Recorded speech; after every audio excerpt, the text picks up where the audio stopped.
Hello my lovelies, I'm back!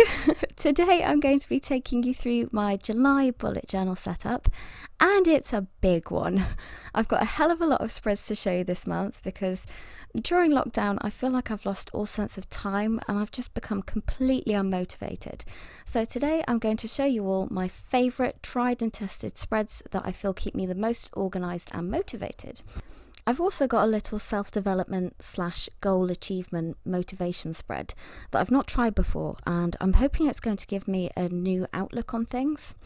I've got 5 different weekly spreads to show you that I'm hoping will encourage you to find something new, interesting or useful to try, because I always find that if I keep things too samey month after month, I get bored and then I end up falling off the bullet journal wagon. I decided to decorate this month with cats because firstly, I freaking love cats, but mostly because I had no idea what else to use as a theme. Plus, I had a few cat doodles flying about to use as inspiration already, so that really helped. I'm really looking forward to sharing this month's setup with you because it's honestly one of my most favourites I've ever done.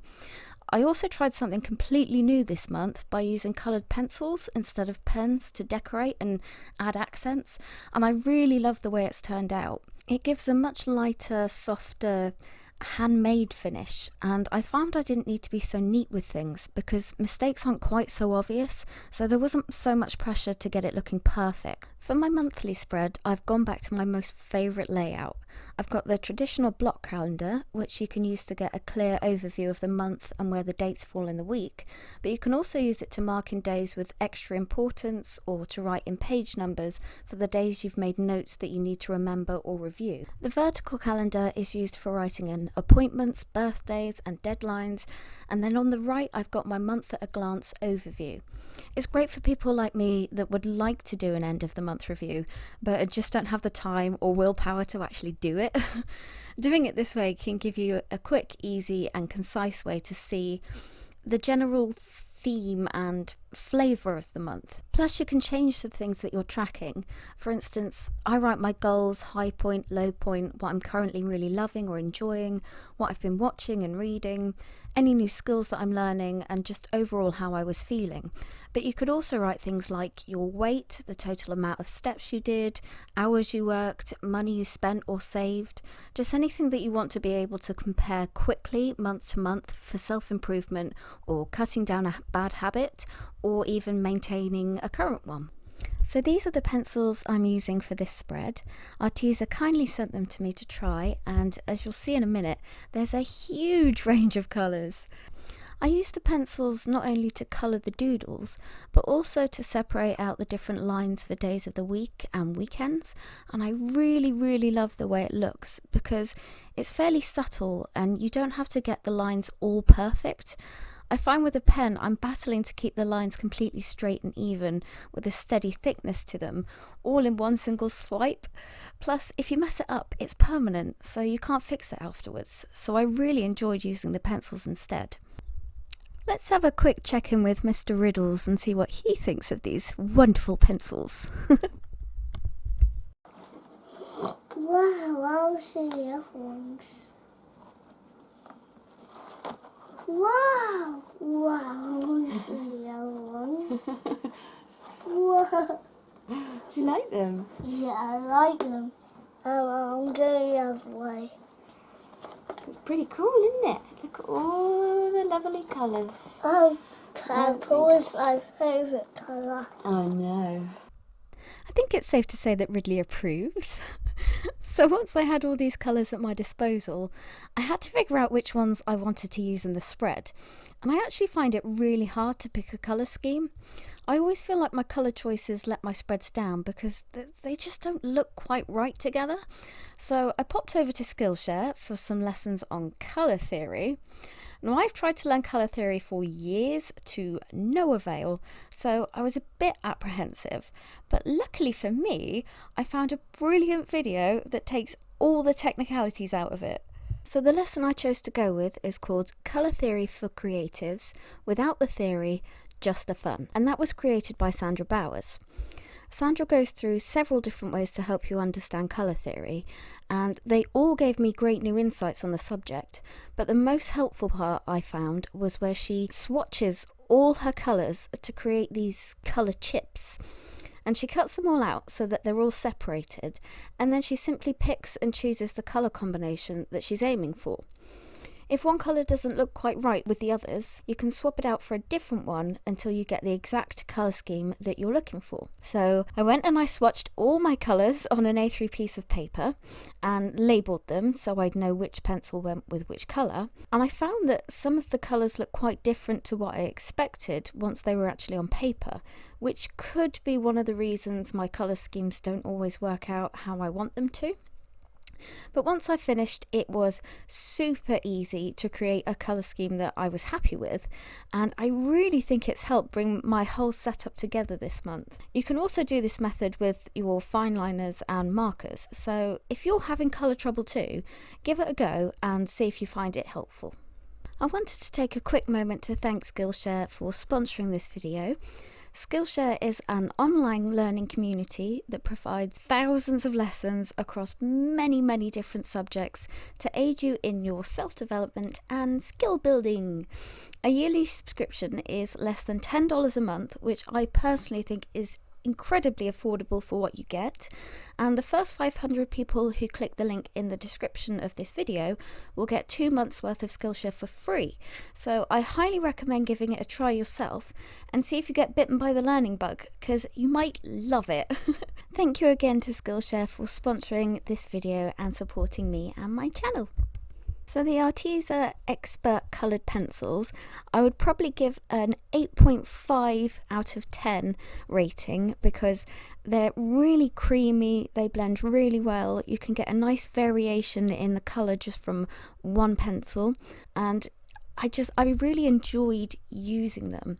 The only thing I found was, and by the way, this wasn't all of them, but some of them, especially the pink and the blue that I was using, the lead kept snapping over and over. So by the end of this spread, my pink pencil goes from being quite a large one to quite a little stubby one because I just had to keep sharpening it. So that was a little bit frustrating, but other than that, I really like these pencils. I think they're affordable, they're fun, I love the colour range. So yeah, if you want to get some of your own, check the link in the description because they will be there. So the next spread I've got is my to-do list, and I've sectioned it into the things that I have to do and the things that I want to do. Unfortunately, I'm definitely someone who needs the distinction because sometimes I get so flustered between all the different things that I don't end up prioritising effectively. So this way, when I know my health is well enough to get through something important that needs a lot of concentration or dedication, I can check my must-dos. And when I've got a bit of time and I'm in the right mind frame to do the less important things, I can pick from the want-to-do list. Ideally, I want more things from the must-do list to be checked off, and if I can see that there's quite a few more pressing things that need to get done, I think I'm more likely to put those first because it's staring me in the face. On the right hand side, I've got a space for notes, and then I've added this VIP section, and this is where I'm going to put the information or notes from the month that are really important, that I definitely don't want to lose. It'll most likely be things that I need to keep in mind for next month, or information that I know will need to be transferred to somewhere more permanent so that I can look at it in the future. This next spread is one that I'm hoping will encourage me to strive more diligently for my goals. I've always kept my goals at the forefront of my mind, but in all honesty, I guess I've been quite wishy-washy about them. Don't get me wrong, there are certainly times to give yourself a break, but if you're doing that so often that you're not seeing any progress, obviously something needs to change. So I've created this spread to give me a cold, hard look at the direction my life could be heading in. To start with, I'm going to list the habits that I have that either aren't doing me any favours or are actually counterproductive. And on the right hand side, I'm going to write down what my life might look like in 5 years if I don't make changes. I don't tend to look that far ahead, but since turning 30, I felt like it's really time to start pulling myself together. I don't want to be battling with the same troubles when I'm in my 40s. I want to set myself up for success in the future. When I'm feeling like giving up or not giving my all at a time where I genuinely could, I can look at these pages for a strong reminder as to why it's worth putting in that extra dedication and effort. Next up is my trusty health and habits tracker.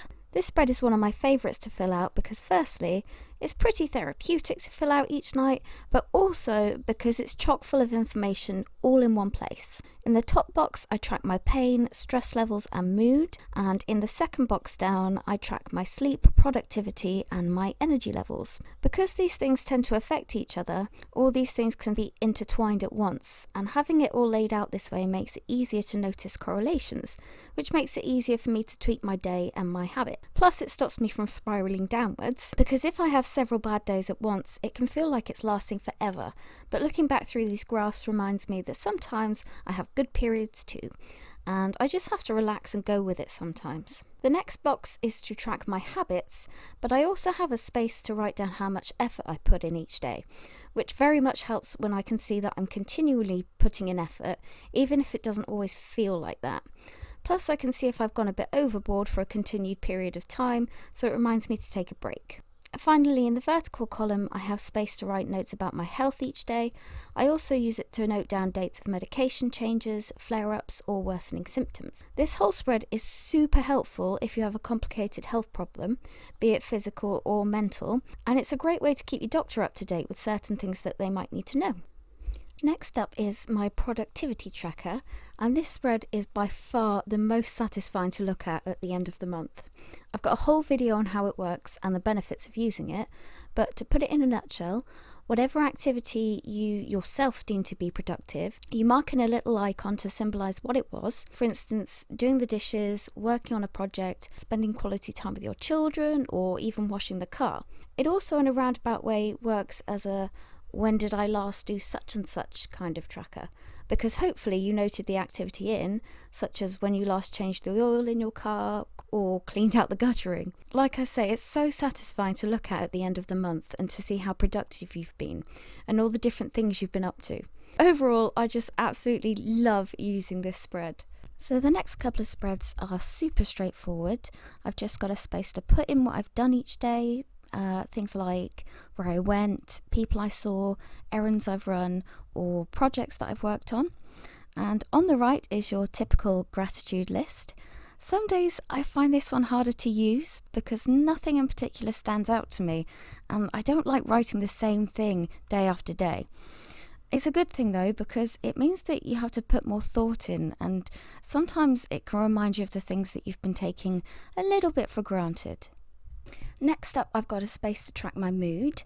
Obviously, I have a mood tracker in my health and habits spread, which is great for a general idea of where my mood has been sitting through the month. But in this spread, I've got space to add more details, like the actual emotions I've been feeling. I've also got a space to note in how I felt from morning, midday to evening, because my mood can fluctuate dramatically through the day, so this gives a little bit more accuracy. On the right hand side, I have my relationship care spread. I find this really useful for maintaining a healthy relationship, because when you have children, it's super common for partners to forget to prioritise each other, which if continued over time can lead to a breakdown in the relationship. So I use this one to make sure that Lee and I are spending a decent amount of quality time together, and that I'm remembering to show him enough attention and affection. Relationships can be super hard at times, so having something like this can really help to see where extra work or care needs putting in. So I've got some exciting news. I'm pregnant.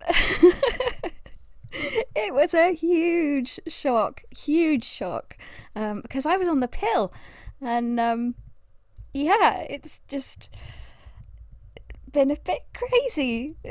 Some of you might have noticed that I was very quiet for a couple of months, and it was a combination of feeling so ill, really poorly, and I thought my fibromyalgia had just sort of, a flare-up had just destroyed me, and I was getting really quite down about it because I thought, God, I'm gonna have to live with this for forever. And I was feeling very down and overwhelmed, and I was wondering why my body was just fighting against me. And then I started having, when you can smell things differently, and I could smell tea on a teaspoon, and it made me feel really sick, and I thought, oh dear. I'll have to check that. And it turns out I was pregnant. And that's why I'd been so poorly, because there were days where I just could not get out of bed. And and then the sickness started, which was really quite intense for a little while. But it's much better now. So I kind of thought I wouldn't be able to have any more children because of, well, I decided I wouldn't because of my fibromyalgia and because I'm getting older. But I'm so pleased. I'm really excited. I'll be 13 weeks next week, and we're going to have another scan. So I just wanted to say thank you to everybody for, checking up on me. I really didn't reply to many comments and stuff, but just knowing that you were thinking of me really cheered me up, and it was really lovely to hear all your support and stuff. Yes, I am back, and I'm growing a little human. Anyway, so now I'm on to my weekly spreads. I've done a Dutch door style, and I've added tabs to the side of the page so that I can find which week I'm in. And like I said, I've got lots of different layouts. I can't remember which ones I've come up with myself and which ones I've sort of adapted from other things I've seen. I know there's one in here that was one that I found from Amanda Rage Lee. But yeah, I really needed to spice things up a little bit again, because I'd fallen out of love with my bullet journal completely. I think feeling so ill had something to do with it, but man, I wish I'd kept up with it over the last few months, because I probably would have had, all sorts of notes in there that would have hinted to the fact I was pregnant. And I would have maybe picked up on it a bit sooner, and it would have been nicer to look back on. But either way, it's great. So yeah, I've got several different ones to try to sort of encourage me to keep using my bullet journal. And I love this whole spread so much. I think it's going to be a lot easier to keep on top of it this time. So I've got my tracker along the very top, where I'm trying to get into a habit of having a morning routine, do a home blessing hour in the middle of the day, and then an evening routine, because I really need to get my shit together now. I'm going to have 3 little people running around. So I just want to be as organised and on top of things as possible. So hence the new routines. And I wanted to track them to make sure I'm, making some progress with doing them every day. And then I've got these different spreads. Some of them are more work orientated, some of them are more, personal orientated, but they can all be adapted and changed in different ways. So if you see one that you like, maybe give it a try, because like I say, it really helps to change things up a bit and give you a bit more enthusiasm for using your bullet journal. If you're wondering where the Traveller's Notebook has gone, I'm still using it, but I'm not using it so much for my monthly planning. I was finding that I love it, but it's more high maintenance than a bullet journal. And also there's something really nice about having all your plans and stuff in one place. And I really love the bullet journal, so I didn't want to lose that as well. So now I'm combining the two, where I've got my Traveller's Notebook for different things like medical notes for the kids and all sorts of other stuff. I'll have to do another video on that, but now I'm using both of them, and I think I've got the best of both worlds now, because I've got this one where I can be really creative and playful, and I love having a bullet journal because I'm a little bit more pedantic with my bullet journal than with my Traveller's Notebook. And I like to get things just right in my bullet journal. Sometimes it's not a big deal, but for the most part, my bullet journal is the place that I can safely be a bit of a perfectionist without being judged. So at the end of the day, I want it to look as nice as possible, because I enjoy looking back through my journal when it's all neat and tidy. It's like having a little book of satisfaction and cozy feelings. Maybe I'm just a bit weird, but I'm sure I'm not the only one. I've seen you lot on Facebook, devastated that you've penned in one square too far, and now the whole spread is ruined. I see you, and I know you're out there. My advice to you is stickers and washi tape are your friend. And if you don't want to use correctional fluid because it makes the surface uneven, try using a white gel pen to cover it. You're welcome. So I've whizzed through the last one. I did my food log. I've brought that one back because now it's more important than ever to make sure that I'm eating properly. I've also got my bill tracking spread and then a space for my dream log because my goodness, I'm having some strange dreams now. But yeah, that's pretty much my whole spread. I really hope you enjoyed it. Thank you again for all your support over the last couple of months.